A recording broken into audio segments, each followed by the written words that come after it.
ورحمۃ اللہ وبرکاتہ۔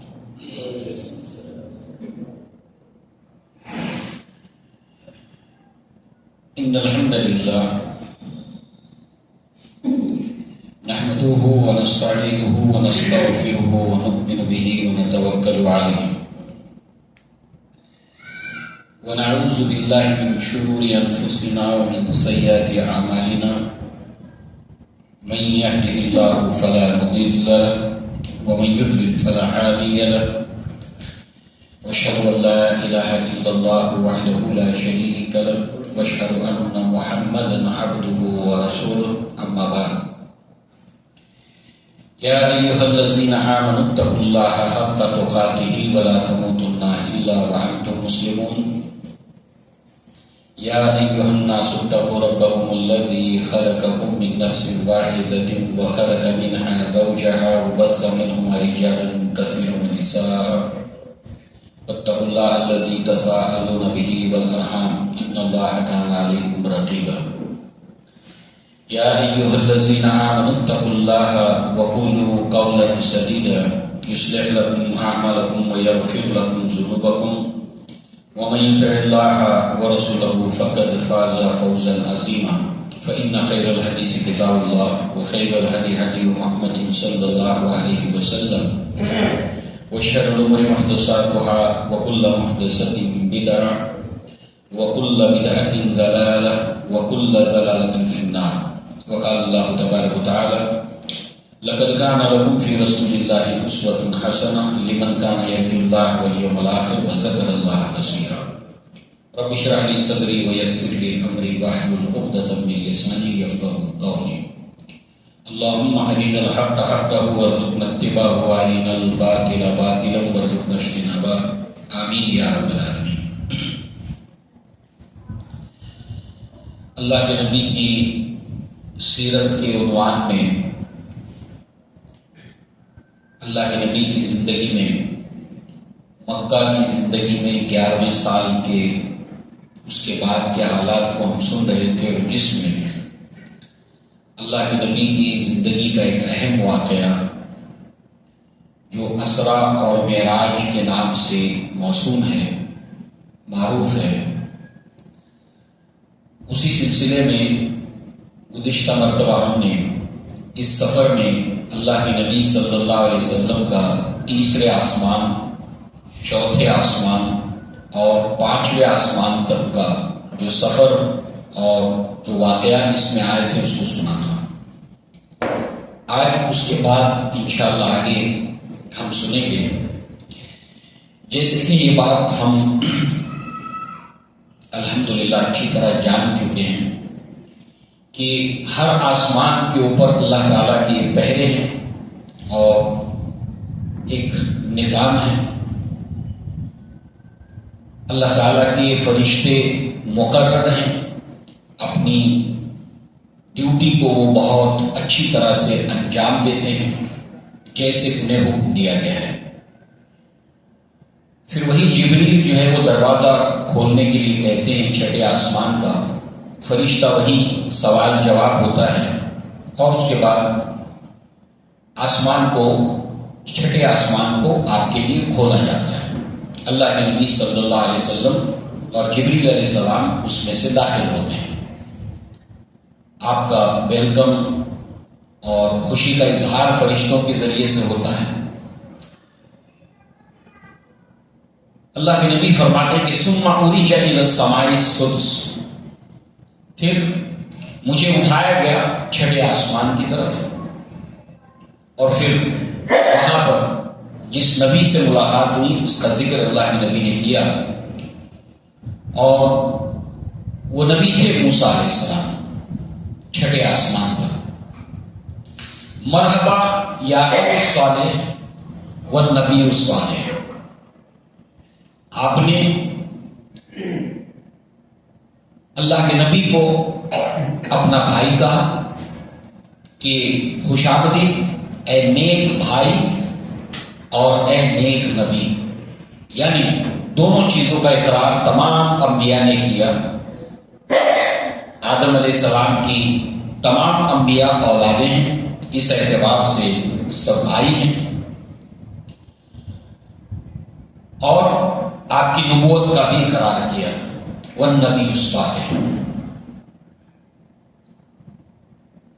اللہ کے نبی نے سلام کیا اور موسیٰ علیہ السلام نے سلام کا جواب دیا۔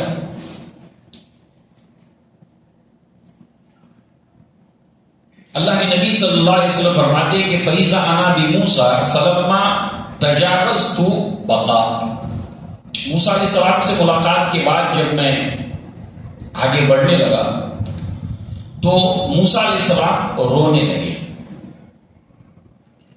قِيلَ لَهُ مَا يُبْكِيكَ، جب پوچھا گیا کہ آپ کیوں روتے ہیں،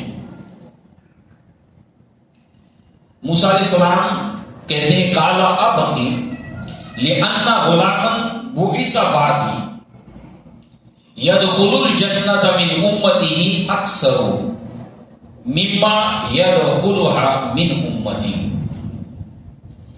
موسیٰ علیہ السلام کہتے ہیں کہ میں اس لیے رونے لگا، اس لیے مجھے رونا آیا کہ محمد رسول اللہ صلی اللہ علیہ وسلم میرے بہت بعد میں آئے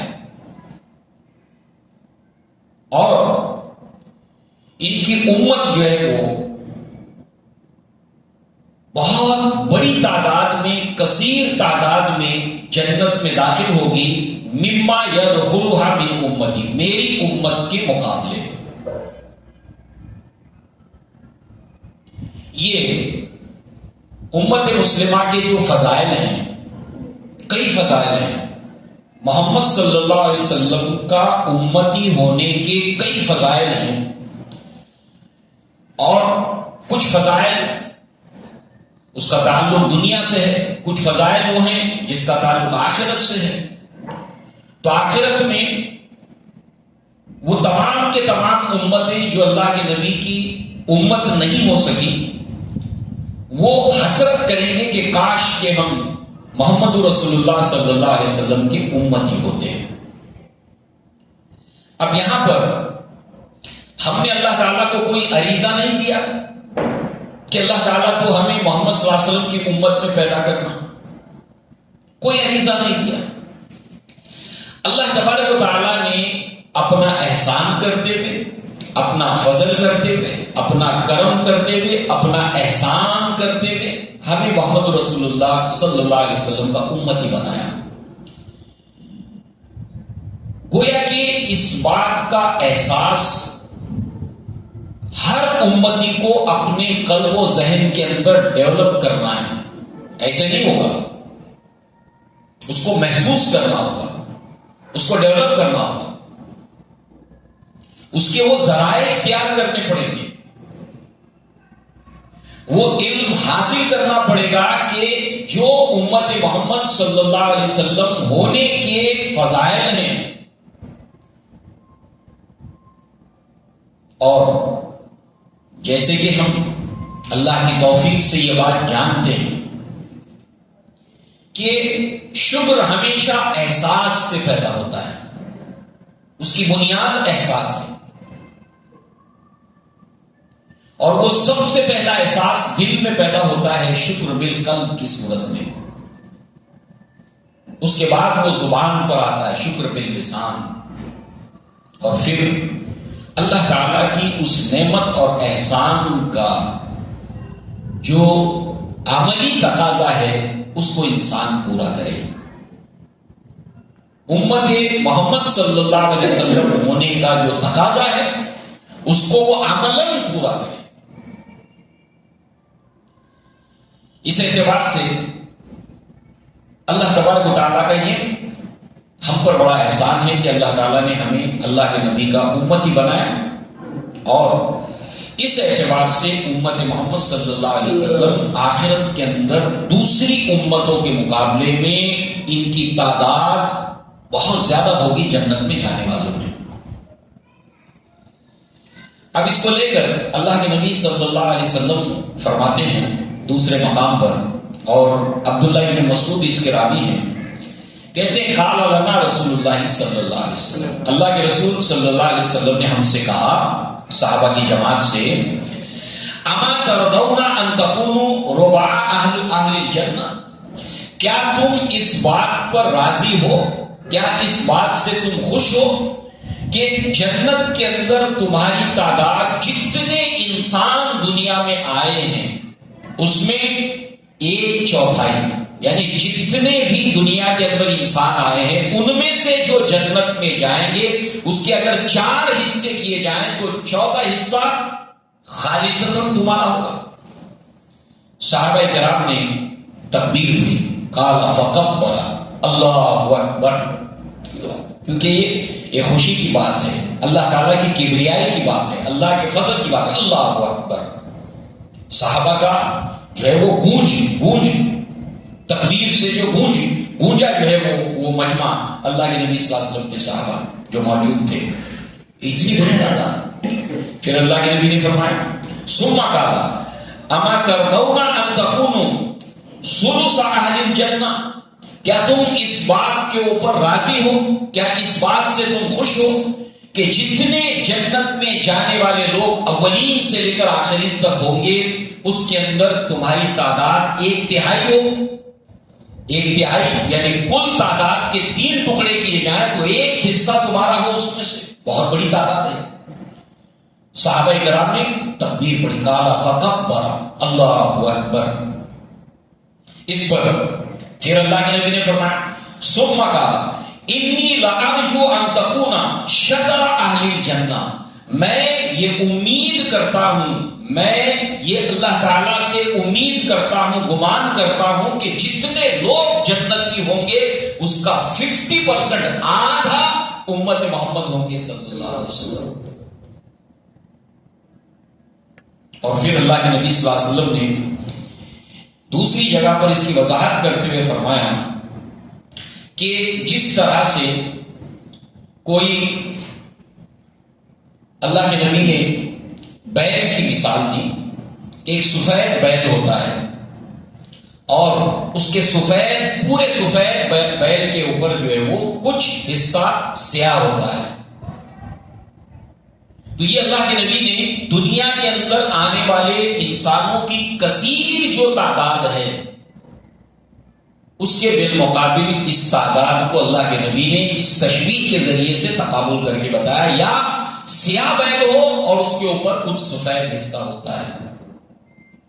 تو یہ امت محمد صلی اللہ علیہ وسلم کی فضیلت ہے کہ اللہ تبارک و تعالیٰ ایک بہت بڑی تعداد میں اگر اس کو ہر نبی کے امتی کے اعتبار سے تقابل کیا جائے، نبی اس کے امتی، نبی اس کے امتی، تو یہ تعداد بہت بڑی ہے۔ اور موسیٰ علیہ السلام رونے لگے کہ ان کی امت بہت کثیر تعداد کے اندر جنت میں جائے گی میری امت کے مقابلے میں۔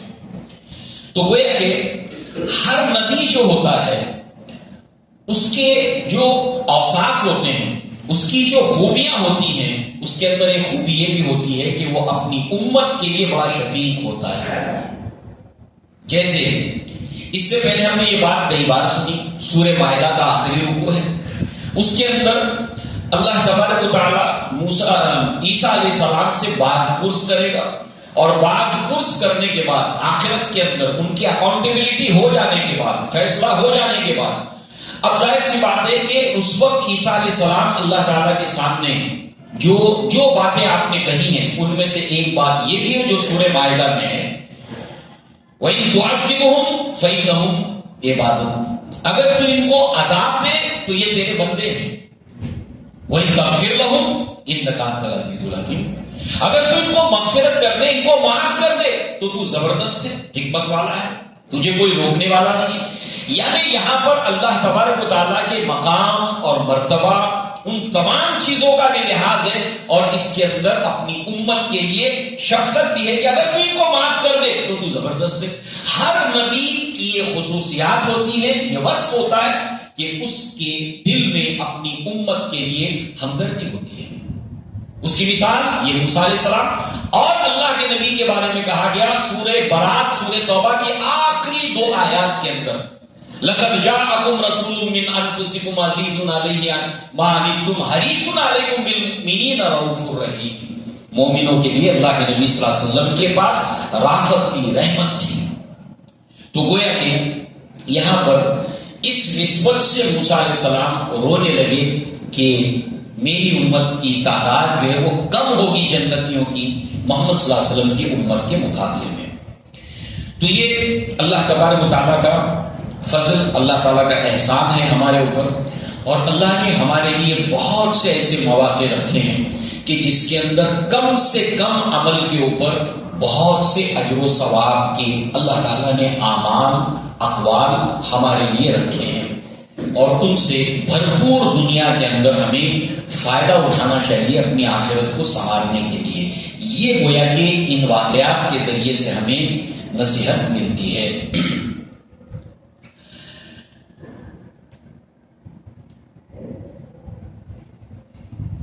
امت کی بڑی تعداد جنت میں جانے کو لے کر ہمیں اس میں ایک بات اور بھی ملتی ہے، وہ یہ ہے کہ اللہ کے نبی نے اس بات کو پسند کیا ہے کہ آخرت میں آپ نے اپنی امت کو بہت کثیر تعداد میں دیکھنے کو پسند کیا ہے. اللہ کے نبی نے اس بات کو پسند فرمایا کہ امت محمد صلی اللہ علیہ وسلم کی تعداد بہت کثیر ہو. اب اس کے لیے، اور وہ کثیر بھی ہو، ظاہر سی بات ہے جنت میں بھی جائے. آدم علیہ السلام اپنی دائیں جانب دیکھ کر ہنستے تھے، بائیں جانب جو ہے وہ روتے تھے کہ ان کی اولادوں میں سے جو اولاد جنت میں جانے والی ہے تو خوشی کے مارے ہنستے تھے، اور جو جہنم میں جانے والی ہیں تو وہاں پر جو ہے وہ روتے تھے. آپ تو اس اعتبار سے بڑی تعداد ہو اور جنت میں جانے والی ہو، کیسے جائے؟ ظاہر سی بات ہے دنیا کے اندر اللہ اور اس کے رسول کے بتائے ہوئے راستے پر چلنے کی وجہ سے. تو امت کی ذمہ داری کیا ہے؟ اگر یہ فضیلت ہے کہ اللہ کے نبی صلی اللہ علیہ وسلم کی خوشی کس میں ہے؟ اسلاف نے، علماء نے اس کے اوپر کتابیں لکھی، اللہ کی پسند، اللہ کی ناپسند، اللہ کے رسول کی پسند، اللہ کے رسول کی ناپسند. تو اللہ کے نبی کو پسند کیا ہے؟ تو امتی کی ذمہ داری ہے کہ اللہ نے اگر اسے محمد صلی اللہ علیہ وسلم کا امتی بنایا تو اس کے ذہن میں یہ بات ہونی چاہیے کہ امت کی بڑی تعداد جنت میں جائے. کیسے جائے گی؟ اس کے لیے اسے محنت کرنی چاہیے، اس کے لیے اسے کوشش کرنی چاہیے. ایک کیا ہے؟ اللہ کے نبی صلی اللہ علیہ وسلم نے فرمایا کہ ایسی عورت سے نکاح کرو جو زیادہ بچے جننے والی ہو. ظاہر سی بات ہے اس کے ساتھ ان کی تعلیم، تربیت، یہ تمام چیزیں، مگر یہ اللہ کے نبی صلی اللہ علیہ وسلم کی تعلیمات. اللہ کے نبی آخرت میں امت کو بڑی تعداد میں جنت میں اور اپنی امت کو زیادہ دیکھنا چاہتے ہیں. دوسرے یہ ہے کہ آدم علیہ السلام کا رونا اسی بنیاد پر کہ ان کی اولادیں جہنم میں جائیں گی تو نہ جائیں، اس لیے کیا کرنا ہوگا؟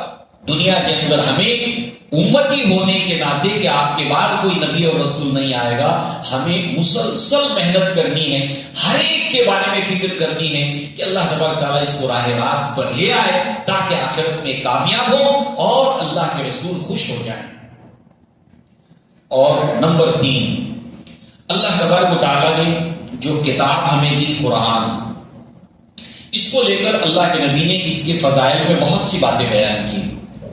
ان میں ایک بات اللہ کے نبی نے فرمائی کہ ہر نبی کو اللہ تبارک و تعالیٰ نے معجزہ دیا، معجزات دیے، معجزہ دیا. اللہ تبارک و تعالیٰ نے مجھے بھی معجزہ دیا، اور یہ معجزہ 2 طرح سے ہوتا ہے. ایک حصی معجزہ. اب دیکھیے معراج اللہ کے نبی کے معجزات میں سے ایک معجزہ ہے. معجزہ کسے کہتے ہیں؟ عاجز آ جانا، اس کی کوئی نظیر پیش نہ کر سکنا، کوئی کر نہیں پائے، وہ معجزہ ہے. اللہ کے نبی جتنے کم وقت میں جا کر آئے ہیں یہ ممکن ہے؟ چاہے سائنس ٹیکنالوجی 100 سال 1000 سال یا کتنی ترقی کر جائے، ممکن نہیں ہے. کسی کے لیے ممکن نہیں ہے، دنیا کے انسانوں کے لیے ممکن نہیں ہے. بالکل ویسے ہی جیسے دیگر انبیاء نے اپنے اپنے وقت میں معجزات کو جب پیش کیا تو اس کی نظیر وہ لوگ نہیں لا سکے. تو گویا کہ اس معجزے کو دیکھ کر لوگ ایمان لے آتے تھے.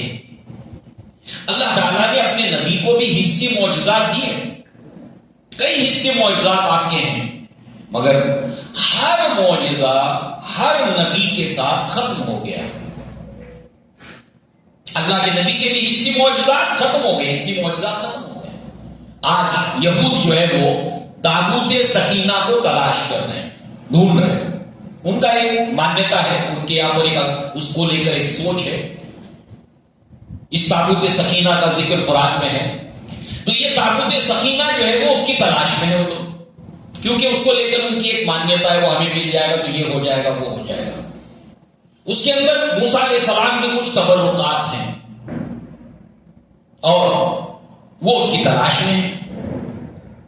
لہذا جو ہے وہ اگر وہ تبرکات وہ تابوت سکینہ ان کو مل بھی جائے، وہ عصا بھی ان کو مل جائے موسیٰ علیہ السلام کا، تو وہ عصا کے ذریعے سے جب موسیٰ علیہ السلام اس کو ڈالتے تھے تو سانپ اژدہا بن جاتا تھا. سمندر جو ہے وہ 2 حصوں میں کٹ کر کھڑا ہو جاتا تھا. پتھر کے اوپر مارتے تھے، اس میں سے 12 چشمے پھوٹ پڑتے تھے. تو آج اگر یہ عصا مل بھی جائے تو وہ کام نہیں کرے گا، وہ لکڑی ہے. حصے معجزات ہر نبی کے ساتھ ختم ہو گئے اور اس معجزے سے لوگ دیکھ کر ایمان لاتے تھے. ایسے اللہ کے نبی کے بھی حصے معجزات تھے، مگر ایک معجزہ اللہ کے نبی کا ایسا ہے جو آج بھی امت کے پاس ہے، اور وہ معجزہ ہے، ورک کرتا ہے، کام کرتا ہے، اور وہ کیا ہے؟ قرآن. اللہ کے نبی نے فرمایا کہ یہ معجزہ جو اللہ تعالیٰ نے مجھے دیا ہے، اور اس معجزے کی بنیاد پر میں یہ یقین رکھتا ہوں، یہ گمان رکھتا ہوں کہ اس کی بنیاد پر ایک بہت بڑی تعداد اسلام کے اندر داخل ہوگی، اور آج بھی یہ معجزہ ورک کر رہا ہے. لوگ اللہ کی کتاب کو پڑھ کر اسلام میں داخل ہوتے ہیں، اور یہ ایسے ہی کام کرتا رہے گا. اب پھر ہماری ذمہ داری کیا ہے؟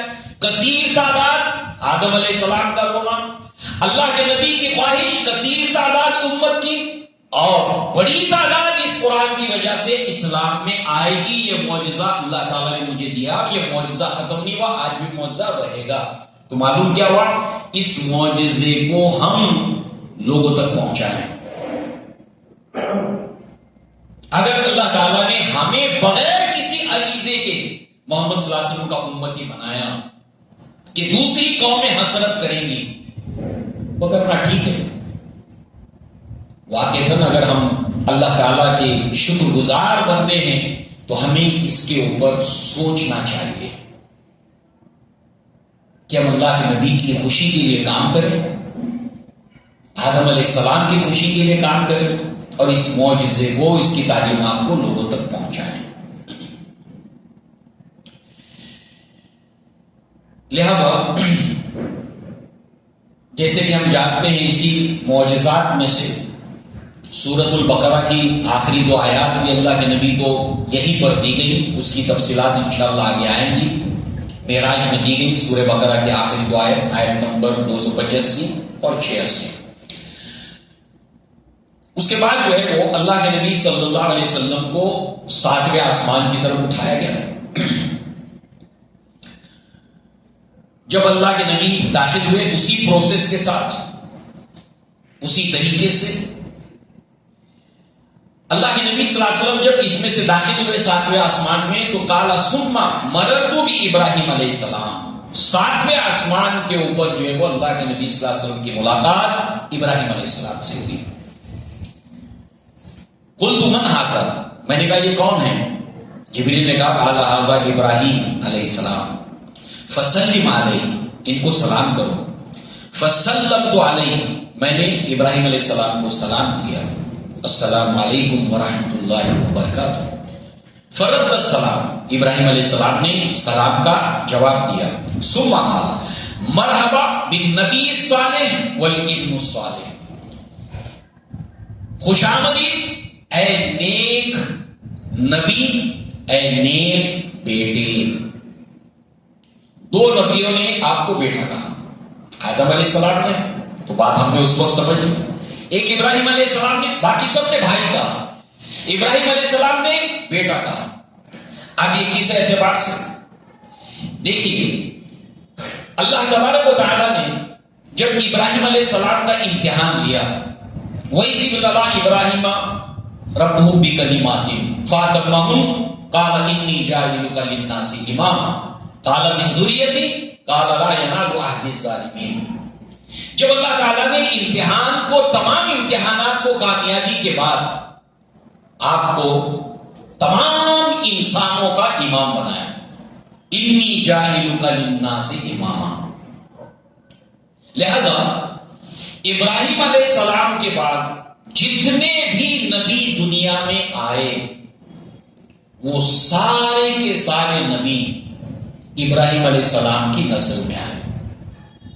پوری بنی اسرائیل کی چین عیسیٰ علیہ السلام تک سب کے سب ابراہیم علیہ السلام کی نسل میں، اور آخری نبی محمد رسول اللہ صلی اللہ علیہ وسلم جو ان کے بڑے بیٹے اسماعیل علیہ السلام، جن کو اللہ کے حکم سے انہوں نے سرزمین حجاز میں لا کر رکھا تھا، لہذا انہی کی نسل کے اندر محمد رسول اللہ صلی اللہ علیہ وسلم آئے۔ یعنی جتنے انبیاء ہیں ان کا سلسلہ نسب جا کر ابراہیم علیہ السلام کے اوپر ختم ہوتا ہے۔ تو آپ نے بیٹا کہا، اور اللہ کے نبی نے بھی جو ہے وہ کہا کہ انا دعوت ابی ابراہیم، میں اپنے ابا ابراہیم کی دعا ہوں۔ آپ کا دنیا میں آنا، ابو ذر غفاری نے سوال پوچھا کہ آپ کی نبوت اور رسالت کا معاملہ کیا ہے، تو آپ نے جواب دیا تھا کہ میں عیسیٰ علیہ السلام کی بشارت ہوں جس کا ذکر سورہ صف میں ہے، اور میرے ابا ابراہیم علیہ السلام کی میں دعا ہوں، اور یہ دعا سورہ بقرہ کے اندر ہے۔ جب آپ نے خانہ کعبہ کو تعمیر کرتے ہوئے جو دعائیں مانگی تھی، ربنا وبعث فیہم رسول یتلو علیہم آیاتک ویعلمہم الکتاب والحکمہ ویزکیہم، یہاں سے ایک رسول اٹھا تو یہ دعا ابراہیم علیہ السلام کی تھی، اللہ نے اس کو قبول فرمایا اور اس کو ظاہر کیا 571 عیسوی کے اندر۔ لہذا اس اعتبار سے ابراہیم علیہ السلام نے اللہ کے نبی صلی اللہ علیہ وسلم کو بیٹا کہا۔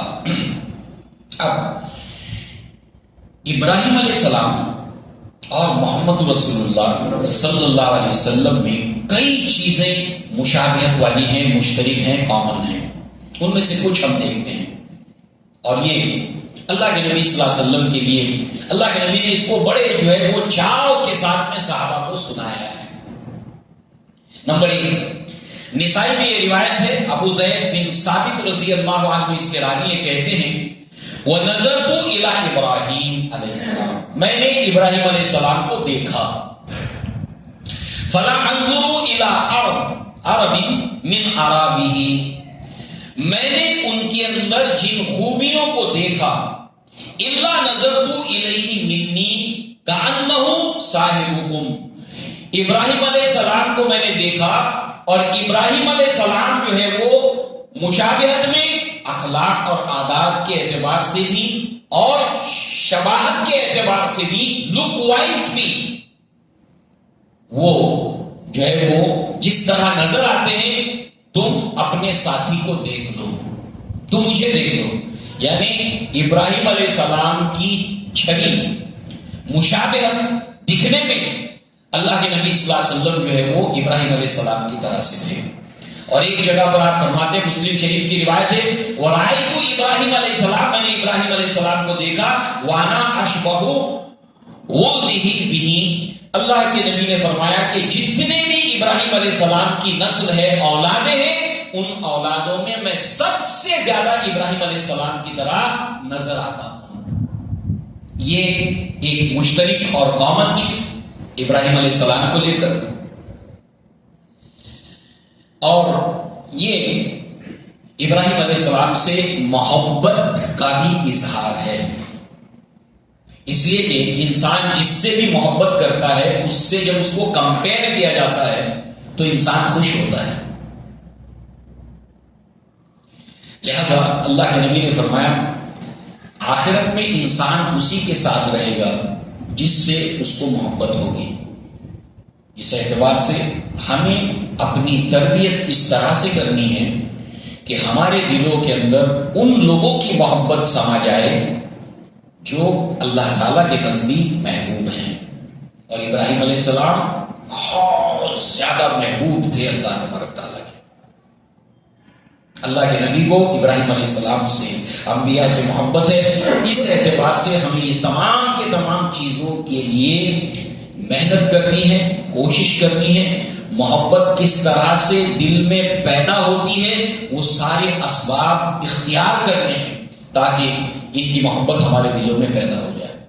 ایک صحابی رسول اللہ کے نبی صلی اللہ علیہ وسلم کے پاس آتے ہیں، کہتے ہیں کہ قیامت کب آئے گی؟ کہا تیاری کیا کی ہے قیامت کی؟ کہا اللہ کے نبی تیاری تو کوئی خاص نہیں ہے، یہ ہے کہ مجھے اللہ کے رسول صلی اللہ علیہ وسلم سے محبت ہے، مجھے ابو بکر سے محبت ہے، مجھے عمر سے محبت ہے. اس کی بنیاد پر انس بن مالک کہتے ہیں کہ الحمدللہ کہ اللہ تعالیٰ کی ذات سے ہمیں امید ہے کہ اللہ تعالیٰ ہمیں کامیاب کرے گا، کیونکہ مجھے اللہ کے نبی سے محبت ہے، ابو بکر سے محبت ہے، عمر سے محبت ہے، عثمان سے محبت ہے، علی سے محبت ہے. تو گویا کہ یہ محبت جو ہے وہ ایک عقیدت ہوتی ہے، مگر محبت پیدا ہونے کے اسباب ہوتے ہیں، وجوہات ہوتی ہیں. لہذا ان اسباب اور وجوہات کو اللہ نے خزانے کی صورت میں آج دنیا میں رکھا ہے اور اس سے ہمیں استفادہ کرنا ہے. ورنہ اگر محبت فطرتاً انسان کے اندر رکھی گئی ہے، اس کو اگر ہم خالی چھوڑیں گے، یہ ویکیوم اگر رہے گا، خالی رہے گی جگہ، تو اس جگہ پر کوئی نہ کوئی اور بیٹھ جائے گا. یہ جگہ خالی رہنے کی نہیں. اللہ نے ایسے نہیں کہا قُلْ إِنْ كَانَ آبَاؤُكُمْ وَأَبْنَاؤُكُمْ وَإِخْوَانُكُمْ وَأَزْوَاجُكُمْ وَعَشِيرَتُكُمْ وَأَمْوَالٌ اقْتَرَفْتُمُوهَا وَتِجَارَةٌ تَخْشَوْنَ كَسَادَهَا وَمَسَاكِنُ تَرْضَوْنَهَا أَحَبَّ إِلَيْكُمْ مِنَ اللَّهِ وَرَسُولِهِ وَجِهَادٍ فِي سَبِيلِهِ فَتَرَبَّصُوا حَتَّى يَأْتِيَ اللَّهُ بِأَمْرِهِ. تم یہ زیادہ محبوب ہیں، کوئی نہ کوئی بیٹھ جائے. ہم زبان سے کہیں گے کہ ہمیں سب سے زیادہ محبت ہے، ہمیں کہنے میں بہت بڑی آسانی ہے. اللہ کے نبی صلی اللہ علیہ وسلم نے ایک مرتبہ عمر بن الخطاب کے ساتھ آپ جا رہے تھے اور اس طریقے سے ہاتھوں میں ہاتھ تھا. عمر بن الخطاب کا ہاتھ، اللہ کے نبی کا ہاتھ اس طریقے سے پیوست تھا باہم آپس میں. اور اللہ کے نبی نے سے عمر بن الخطاب نے کہا کہ اللہ کے نبی مجھے آپ سے محبت ہے، اپنے مال سے زیادہ، اس سے زیادہ، اس سے زیادہ مجھے محبت ہے. سب فہرست گنائے. اللہ کے نبی صلی اللہ علیہ وسلم نے فرمایا اے عمر اس وقت تک تم کامل مومن نہیں ہو سکتے جب تک کہ میں تمہاری جان سے بھی زیادہ محبوب نہ ہو جاؤں. اس پر تھوڑی دیر کے لیے عمر بن الخطاب نے توقف کیا، فوراً دعویٰ نہیں کیا، توقف کیا، رکے. اپنے من میں ڈوب کر پا جا سراغ زندگی، اپنے من میں ڈوبے، پوچھا اگر وقت پڑے گا اللہ کے نبی صلی اللہ علیہ وسلم کی بات آئے گی تو یہ جان عزیز ہوگی یا اللہ کے نبی صلی اللہ علیہ وسلم؟ تو اندر سے جو آواز آئی کہ نہیں، اللہ کے نبی عزیز ہوں گے جان کے مقابلے میں. اس کے بعد کہا کہ اللہ کے نبی ہاں الان مجھے اللہ کے نبی صلی اللہ علیہ وسلم اپنی جان سے بھی زیادہ آپ سے محبت ہے. کہا کہ الان ہاں اب ٹھیک ہے. اللہ کے نبی نے فرمایا لا یؤمن احدکم حتی اکون احب الیکم من والدہ وولدہ والناس اجمعین. ساری چیزوں میں ہائٹ یہ ہے کہ جان سے بھی زیادہ محبوب ہو جائے اللہ کے نبی صلی اللہ علیہ وسلم. تو ایک مسلمان اور ایک مومن کی ذمہ داری ہے کہ اپنے آپ کو اس طرح سے تربیت کرے اور اس کے اسباب اختیار کرے. اسی کے ساتھ جو دوسری مشابہت ہے، اللہ تعالیٰ نے ابراہیم علیہ السلام کے تعلق سے فرمایا سورہ ممتحنہ میں قد کانت لکم اسوۃ حسنۃ فی ابراہیم، البتہ تمہارے لیے ابراہیم علیہ السلام کی زندگی میں بہترین نمونہ ہے. اللہ کے نبی کے بارے میں فرمایا لقد کان لکم فی رسول اللہ اسوۃ حسنہ، البتہ تمہارے لیے اللہ کے رسول کی زندگی میں بہترین نمونہ ہے. لہذا زندگی امتحان ہے اور کامیابی کے لیے ایک مثال اور ایک نمونہ، ایک سٹینڈرڈ ہوتا ہے. اللہ تبارک و تعالیٰ نے جہاں ابراہیم علیہ السلام کے لیے بات فرمائی، اللہ کے نبی صلی اللہ علیہ وسلم کے لیے فرمائی. اسی طریقے سے چوتھی بات،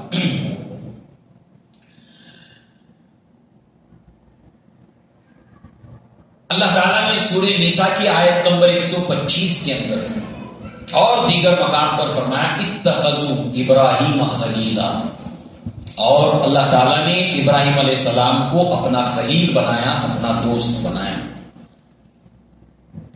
اللہ کے نبی نے فرمایا کہ ان اللہ اتخذنی خلیلا کما اتخذ ابراہیم خلیلا، اللہ تعالیٰ نے مجھے اپنا خلیل بنایا جیسے اللہ تعالیٰ نے ابراہیم علیہ السلام کو اپنا خلیل بنایا. اللہ تعالیٰ کے خلیل دو ہی ہیں, ایک ابراہیم علیہ السلام اور ایک محمد رسول اللہ صلی اللہ علیہ وسلم.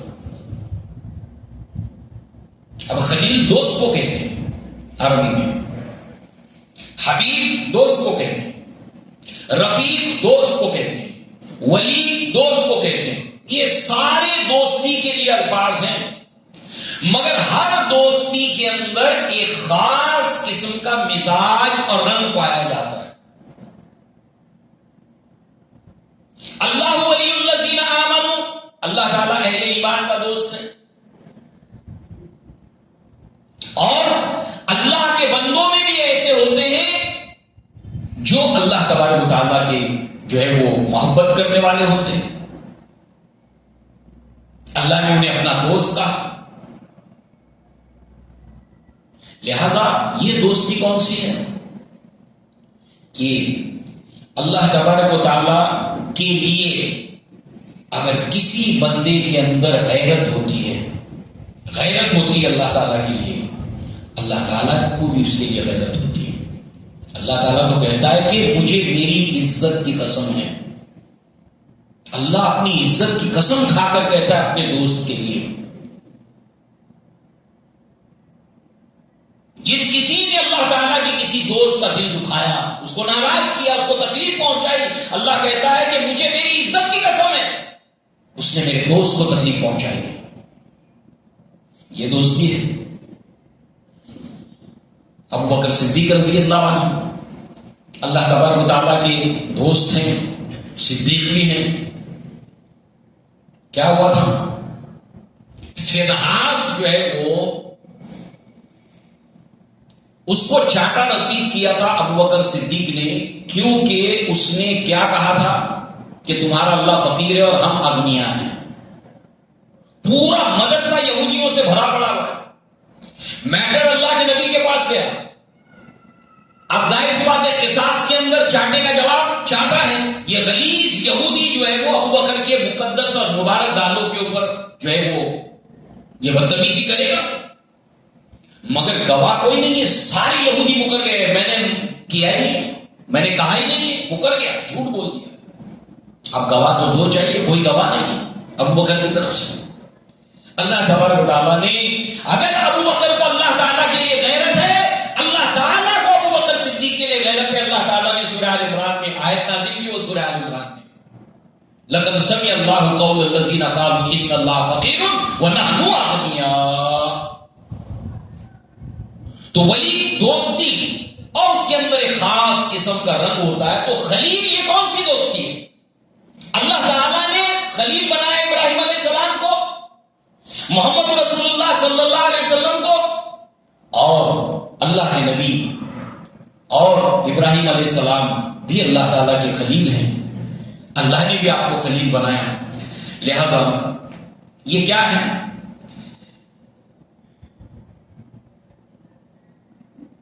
خلیت کو کہتے ہیں شہد کے چھتے کو, اور اس کی مکھیاں جو ہے وہ چوس چوس کر جو ہے وہ جمع کرتی ہیں خالص شہد اس کے اندر, خالص پیور. تو یہ دوستی وہ ہوتی ہے جس کے اندر پورا پورا خلوص ہوتا ہے. دوستی کے لیے پورا خلوص ہوتا ہے دوستی, 100%. دوسری چیز,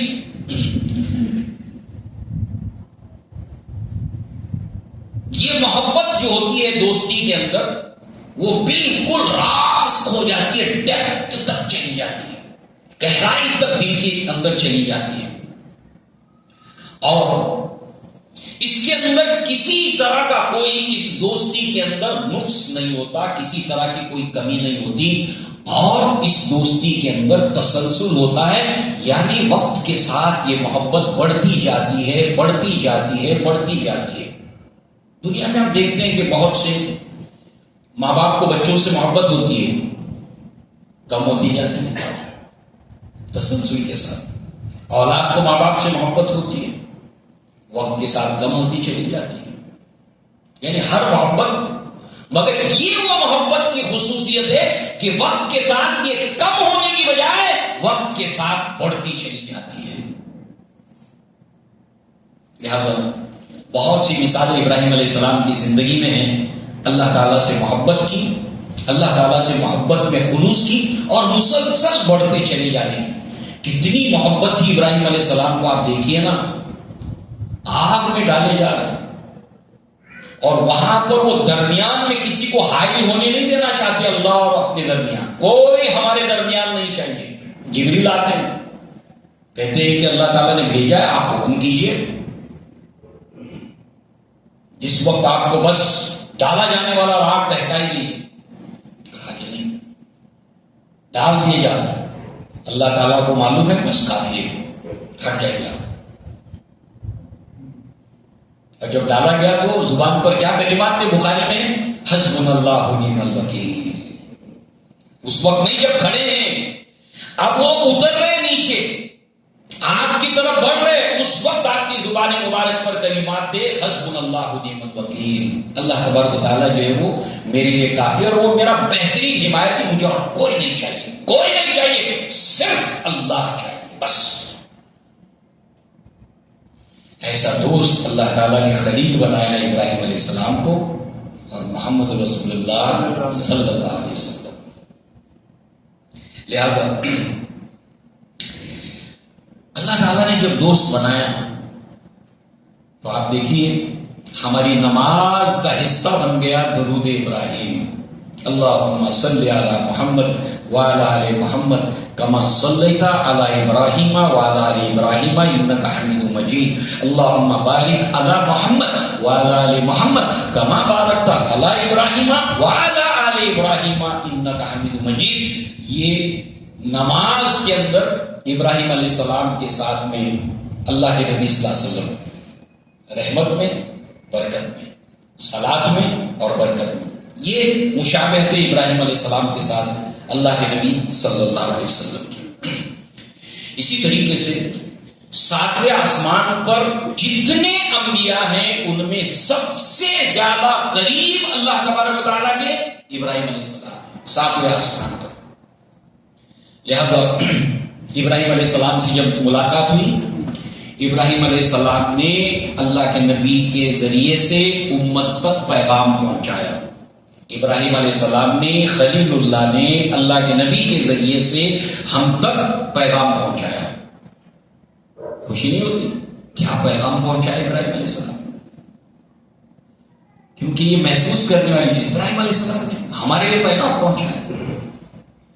یا محمد، اے محمد صلی اللہ علیہ وسلم، اقری امتک، آپ اپنی امت کو جا کر یہ بتائیے گا، میری طرف سے اپنی امت کو جا کر بتائیے. نمبر 1، میری طرف سے منی السلام، میری طرف سے سلام کہنا، وعلیکم السلام ورحمۃ اللہ وبرکاتہ، میری طرف سے سلام کہنا. واخبرهم، اور انہیں خبر دینا، ان الجنت طیبۃ التربۃ، کہ جنت جو ہے وہ اس کی مٹی بڑی پاکیزہ ہے، بڑی اپجاؤ ہے. جنت کی مٹی بڑی اپجاؤ، بڑی پاکیزہ ہے. عذبۃ الماء، اس کا پانی بڑا میٹھا ہے. وانھا کیان، اور یہ جنت بہت وسیع ہے، بہت وسیع ہے. وَإِنَّ غِرَاسَهَا، لہذا امت کو یہ پیغام پہنچانا کہ وہ اس کی شجر کاری کریں، درخت اگائیں، وہاں پر اپنی جنت کو اور خوبصورت بنائیں، شجر کاری کریں. لہذا اللہ کے نبی نے پوچھا، ایک روایت میں آتا ہے کہ اس کی شجر کاری کرنا کیا ہے؟ آپ نے فرمایا سبحان اللہ والحمد للہ ولا الہ الا اللہ واللہ اکبر. شجر کاری ہو گئی. سبحان اللہ والحمد للہ ولا الہ الا اللہ واللہ اکبر، شجر کاری ہو رہی ہے. سبحان اللہ والحمد للہ ولا الہ الا اللہ واللہ اکبر، شجر کاری ہو گئی. پھر ایک روایت کے اندر یہ بھی ہے کہ ابراہیم علیہ السلام نے اس کا جواب یہ دیا لا حول ولا قوت الا باللہ، شجرکاری ہو رہی ہے، لا حول ولا قوت الا باللہ، شجرکاری ہو رہی ہے، لا حول ولا قوت الا باللہ، شجرکاری ہو رہی ہے۔ لہذا اس کے ساتھ ساتھ اللہ کے نبی صلی اللہ علیہ وسلم فرماتے ہیں اس کے بعد ثم رفع لی بیت المعمور، پھر اس کے بعد مجھے بیت المعمور کی طرف لے جایا گیا جو 7ویں آسمان سے قریب ہے، بیت المعمور۔ لہذا آپ نے پوچھا یہ کیا ہے؟ جبریل نے جواب دیا حاضر بیت المعمور، یہ بیت المعمور ہے۔ معمور کے لفظی معنی ہوتے ہیں بھرے رہنے کو، فل بھرا رہنا، معمور بھرا ہوا ہونا، اس کا نام ہے بیت المعمور، بھرا ہوا گھر۔ 6 معنی دار ہے۔ کیا معنی اس کا؟ یصلی فیہ کل یوم 70,000 ملک، متفق علیہ روایت کا حصہ ہے۔ اذا خرجوا لم يعودوا الیہ آخر ما علیہم، یہ بیت المعمور ہے اور یہاں پر فرشتے ایک وقت میں جو انٹر ہوتے ہیں وہ 70,000 فرشتے انٹر ہوتے ہیں اس کے اندر، اس گھر میں، اور ایک مرتبہ داخل ہونے کے بعد، اس کا طواف کرنے کے بعد، یہاں نماز پڑھنے کے بعد، اس کے بعد دوبارہ دوسری مرتبہ کسی فرشتے کا نمبر لگا نہیں۔ اللہ تعالیٰ کے کتنے فرشتے ہیں، ان کی تعداد کو سوائے اللہ کے کوئی نہیں جانتا ہے۔ اور یہ 24 ہماری سمجھ کے حساب سے، ہمارا جو ٹائم کا معاملہ ہے اس کے حساب سے 24/7 وہاں پر 70,000 داخل ہوتے ہیں، اپنا ٹرن پورا کرتے ہیں۔ یہ ان کا فرسٹ اینڈ لاسٹ انٹر کرنا ہے اور نکلنا، اس کے بعد نمبر نہیں۔ کتنے روزانہ آ رہے ہیں، جا رہے ہیں، داخل ہو رہے ہیں، نکل رہے ہیں، داخل ہو رہے ہیں، نکل رہے ہیں، بھرا رہتا ہے یہ فرشتوں سے۔ بیت المعمور فرشتوں سے یہ بھرا رہتا ہے ہمیشہ، نان سٹاپ۔ اسی طریقے سے یہاں پر اللہ کے نبی صلی اللہ علیہ وسلم نے مسندن ظہیرہم، ابراہیم علیہ السلام کو خانہ کعبہ سے پشت لگائے ہوئے اللہ کے نبی صلی اللہ علیہ وسلم نے دیکھا۔ اب یہ کیا معاملہ ہے؟ ابن کثیر رحمہ اللہ نے اس کے اوپر سے کئی باتیں بتائی ہیں۔ نمبر 1 تو یہ ہے، زمین کے اوپر خانہ کعبہ کے بانی، اس کی بنا رکھنے والے ابراہیم علیہ السلام ہیں اللہ کے حکم سے۔ دنیا کے اندر خانہ کعبہ کو ابراہیم علیہ السلام نے اپنے بیٹے کے ساتھ مل کر بنایا ہے، اس کو ابراہیم علیہ السلام نے۔ اس اعتبار سے جزا جو ہوتی ہے، بدلہ جو ہوتا ہے، وہ عمل کے جنس کے اعتبار سے ہوتا ہے۔ ایک زبردست جو ہے وہ ایک سبجیکٹ ہے۔ جیسے انسان کے کرم ہے ویسا ہی اس کو پھل ملے گا، ویسا ہی پھل ملے گا، جیسی کرنی ویسی بننی۔ اچھا عمل ہو چاہے برا عمل ہو۔ مثال کے طور پر آخرت میں اللہ کے نبی نے معراج کے اندر سود خوروں کو آپ کو دکھایا گیا، سود جو لینے دینے والے، سود دینے والے ان کو بتایا گیا۔ ان کا معاملہ کیا ہے؟ ایک تو یہ ہے کہ قیامت میں سودی لین دین کرنے والا کیسے اٹھے گا، اس کا عمل کیا تھا؟ پوری زندگی سود خوری کے اندر نکل گئی۔ جب وہ اٹھے گا اپنی قبر سے تو باولے کی طرح اٹھے گا۔ پاگل باولا آدمی ہوتا ہے نا سڑک کے اوپر، ایسے باولا ہو کر چیخنے چلانے والا، اس طرح سے اٹھے گا۔ کیوں؟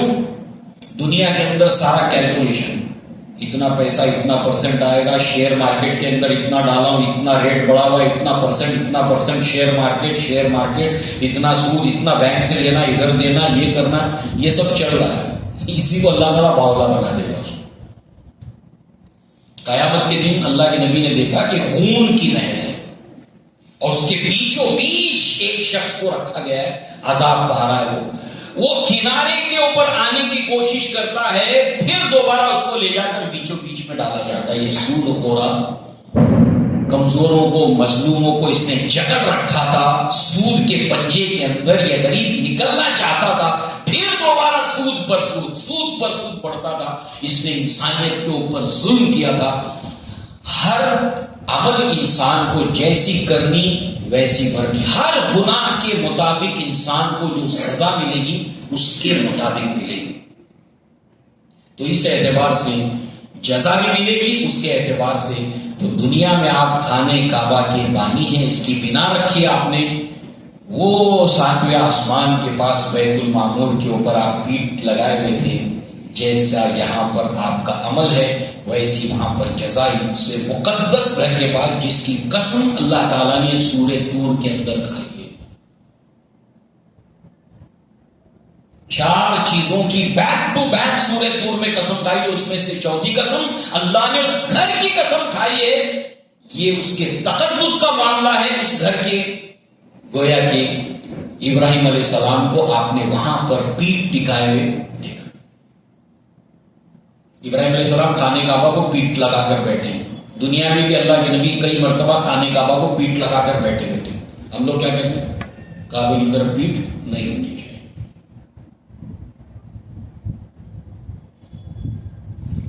ہاں, اللہ کے نبی نے فرمایا خانہ کعبہ کی طرف رخ کر کے تھوکنا نہیں ہے. حاجت کے اندر بول و براز پیشاب پاخانے کے لیے جاتے ہیں, اس طرف رخ نہیں ہونا چاہیے. جو آپ نے کہا ہے وہ ٹھیک ہے, اپنی طرف سے ایڈیشن کرنے کی ضرورت نہیں ہے. لہذا جو ہے وہ اللہ کے نبی صلی اللہ علیہ وسلم جو ہے وہ 7ویں آسمان پر جو یہ اللہ تبارک تعالیٰ نے کعبہ بنایا. ابن کثیر رحمہ اللہ کہتے ہیں کہ ایسے ہی ہر آسمان کے اوپر جو ہے وہ گھر ہے اللہ کا. اور جو پہلا آسمان ہے اس کے اوپر جو اللہ تعالیٰ کا گھر ہے اسی کا نام ہے بیت العزہ, عزت والا گھر, بیت العزہ.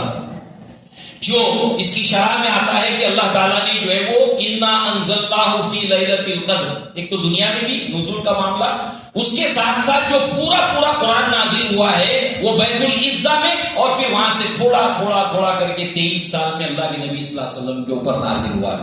تو وہ بیت المعمور 7ویں آسمان کے اوپر, اور پہلے آسمان کے اوپر بیت العزہ, اور دنیا کے اندر خانہ کعبہ. اب سوچئے تیسری بات جو آپ نے بتائی کہ یہ ایک ڈائریکشن کے اندر ہے, جہاں پر خانہ کعبہ ہے اسی ڈائریکشن کے اندر ہے. تھوڑی دیر کے لیے چشم تصور سے آپ ذہن میں لائیے کہ 24/7 فرشتے اس کا طواف کر رہے ہیں, اور زمین کے اوپر اللہ تبارک تعالیٰ کے بندے اس اللہ تعالیٰ کے گھر کا طواف کر رہے ہیں. تھوڑی دیر کے لیے امیجن کیجئے کہ کیا منظر ہوگا, کیا منظر. یہ ہمیں اللہ کے گھر سے ہمارے دلوں کے اندر محبت پیدا کر دیتا ہے. اور شاعر اسلام سے محبت, ان کی تعظیم, اللہ تعالیٰ نے اس کو تقوی کی علامت قرار دیا. اور خانہ کعبہ شاعر اسلام, حجر اسود شاعر اسلام, صفا مروہ شاعر اسلام, مقام ابراہیم شاعر اسلام. اس سے محبت کا ہونا, اور محبت کی دلیل کیا ہے؟ جس چیز سے محبت ہوتی ہے انسان کے دل کا میلان اس کی طرف ہوتا ہے تو جانے کو من کرتا ہے, جانے کو من کرتا ہے, دل کا میلان ہے. لہذا اللہ کے گھر سے محبت ہونی چاہیے. اللہ کے نبی صلی اللہ علیہ وسلم کی مسجد نبوی سے محبت ہونی چاہیے, مسجد اقصی سے محبت ہونی چاہیے, اور انسان کا دل اس کی طرف رغبت رکھتا. لہذا محبت کے سمٹمز اور علامتوں میں سے ہے کہ جس چیز سے محبت ہوتی ہے اس کا رسپیکٹ بھی آپ سے آپ آ جاتا ہے. کیا محبت, وہاں تعظیم, وہاں رسپیکٹ. لہذا یہ وہ چیزیں ہیں جو اللہ تعالیٰ کے گھر سے ہمارے دل کے اندر ایک رغبت, ایک شوق, ایک محبت پیدا کرتی ہے. لہذا اس کے بعد جو ہے وہ اللہ کے نبی صلی اللہ علیہ وسلم جو ہے وہ آگے کا سفر اللہ کے نبی نے بیان کیا, اور اس کی تفصیلات انشاءاللہ العزیز ہم آگے دیکھیں گے. اللہ تعالیٰ سے دعا ہے کہ اللہ تعالیٰ ہمیں اپنے پیارے حبیب، اپنے خلیل محمد رسول اللہ صلی اللہ علیہ وسلم کی زندگی کو پڑھنے سمجھنے کی توفیق عطا فرمائے، اور اس کے مطابق اپنی زندگی کو ہمیں ڈھالنے کی توفیق عطا فرمائے، اور اللہ کے نبی صلی اللہ علیہ وسلم کو، آپ کی نبوت، آپ کی رسالت، آپ کی تعلیمات کو اپنے دوستوں، احبابوں، رشتہ داروں تک ہمیں پہنچانے کی اللہ تعالیٰ توفیق عطا فرمائے. اقول قولی ھذا واستغفر اللہ لي ولکم ولسائر المسلمین والمسلمات وآخر دعوانا ان الحمد للہ رب العالمین. السلام علیکم ورحمۃ اللہ وبرکاتہ.